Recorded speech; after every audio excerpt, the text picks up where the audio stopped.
So when a child sings, or used to sing, I don't think they do anymore, "Twinkle, twinkle, little star, how I wonder what you are," it's not twinkling. Something powerful, dramatic, and dynamic is happening to it, right? Well, yes, and we call that twinkling. Yeah, so, right. yeah, there's starlight coming billions of, or millions of light years, well, it depends if it's a galaxy, hundreds of thousands of light years across space, and it's a perfect point of light. As it hits our atmosphere, turbulence in the atmosphere jiggle the image, and it renders the star a twinkling.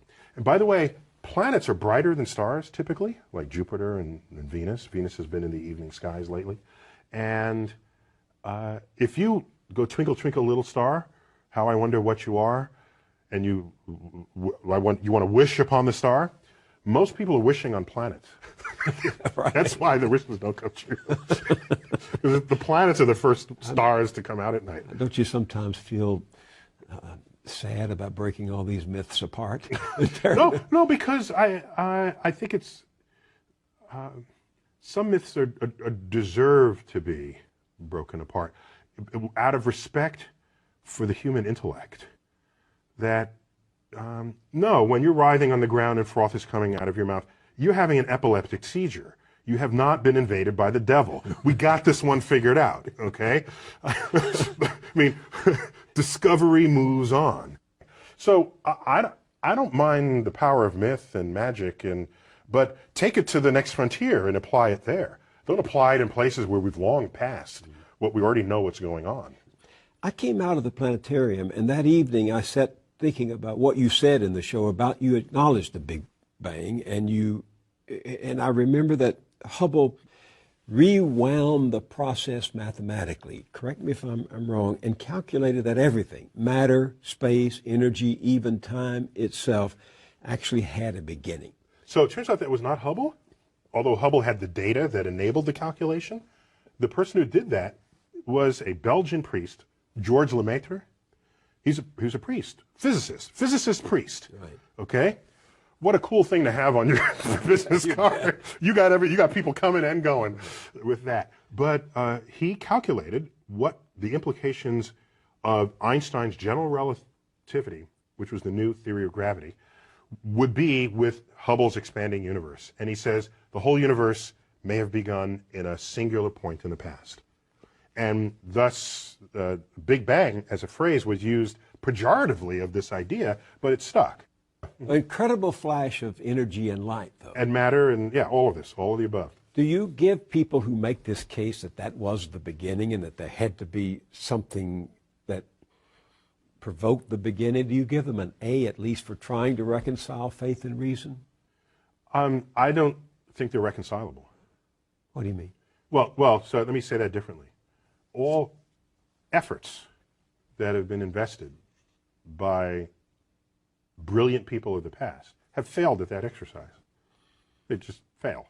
And so the track record is so poor that going forward I have essentially zero confidence, near zero confidence that there will be fruitful things to emerge from the effort to reconcile them. So, for example, if you knew nothing about science and you read, say, the Bible, the Old Testament, which in Genesis is an account of nature. That's what that is. And I said to you, give me your description of the natural world based only on this. You would say the world was created in 6 days and that stars are just little points of light, much lesser than the sun. And in fact, they can fall out of the sky, right? Because that's what happens during the Revelation. One of the signs that the second coming is that the stars will fall out of the sky and land on Earth. To even write that means you don't know what those things are. You have no concept of what the actual universe is. So everybody who tried to make proclamations about the physical universe based on Bible passages got the wrong answer. So what happened was when science discovers things and you want to stay religious or you want to continue to believe that the Bible is unerring, what you would do is you would say, well, let me go back to the Bible and reinterpret it. Then you'd say things like, oh, they didn't really mean that literally, they meant that figuratively. So this whole sort of reinterpretation of how figurative the poetic passages of the Bible are came after science showed that this is not how things unfolded.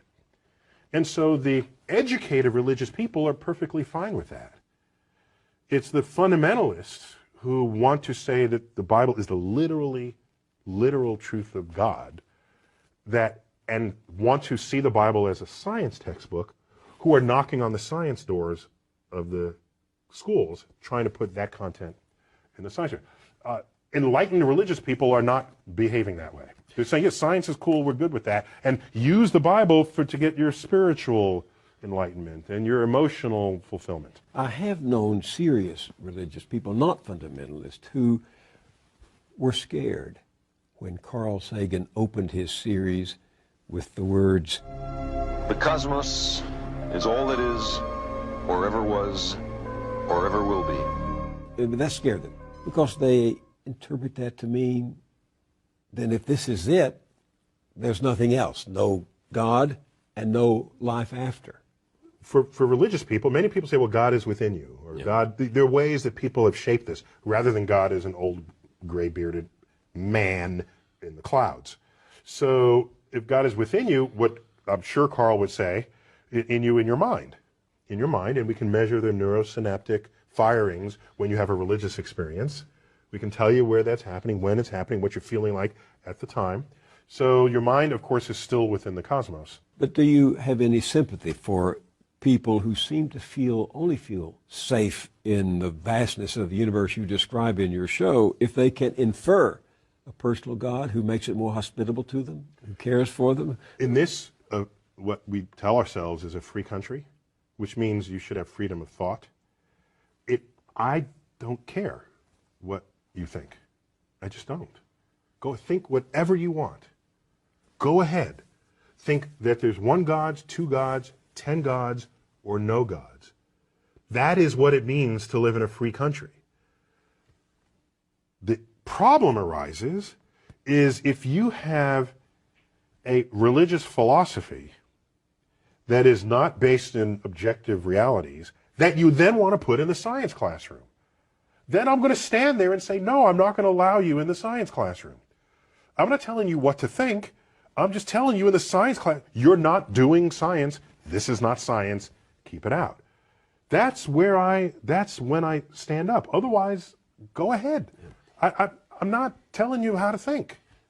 I think you must realize that some people are going to go to your show at the planetarium and they're going to say, aha, those scientists have discovered God, because God, dark matter, is what holds this universe together. So is that a question? It's a statement. You know they're going to say that. So the history of discovery, particularly cosmic discovery, but discovery in general, scientific discovery, is one where at any given moment there's a frontier. And there tends to be an urge for people, especially religious people, to assert that across that boundary into the unknown lies the handiwork of God. This shows up a lot. Newton even said it. He had his laws of gravity and motion, and he was explaining the moon and the planet. He was there. He doesn't mention God for any of that. And then he gets to the limits of what his equations can calculate. So can't quite figure this out. Maybe God steps in and makes it right every now and then. That's where he invoked God. And Ptolemy, he bet on the wrong horse, but he was a brilliant guy. He formulated the geocentric universe with Earth in the middle. This is where we got epicycles and the machinations of the heavens. There was still a mystery to him. He looked up and uttered the following words: when I trace at my pleasure the windings to and fro of the heavenly bodies. These are the planets going through retrograde and back. The mysteries of the earth. When I trace at my pleasure the windings to and fro of the heavenly bodies, I no longer touch earth with my feet. I stand in the presence of Zeus himself and take my fill of ambrosia. What he did was he didn't invoke Zeus to account for the rock that he's standing on or the air he's breathing. It was this point of mystery, and in gets invoked God. This, over time, has been described by philosophers as the God of the gaps. If that's if that's where you're going to put your God in this world, then God is an ever-receding pocket of scientific ignorance. If that's how you're going to invoke God, if God is the mystery of the universe, these mysteries, we're tackling these mysteries one by one. If you're going to stay religious at the end of the conversation, God has to be more to you than just where science has yet to tread. So to the person who says, maybe dark matter is God, if the only reason why you're saying it's because it's a mystery, then get ready to have that undone.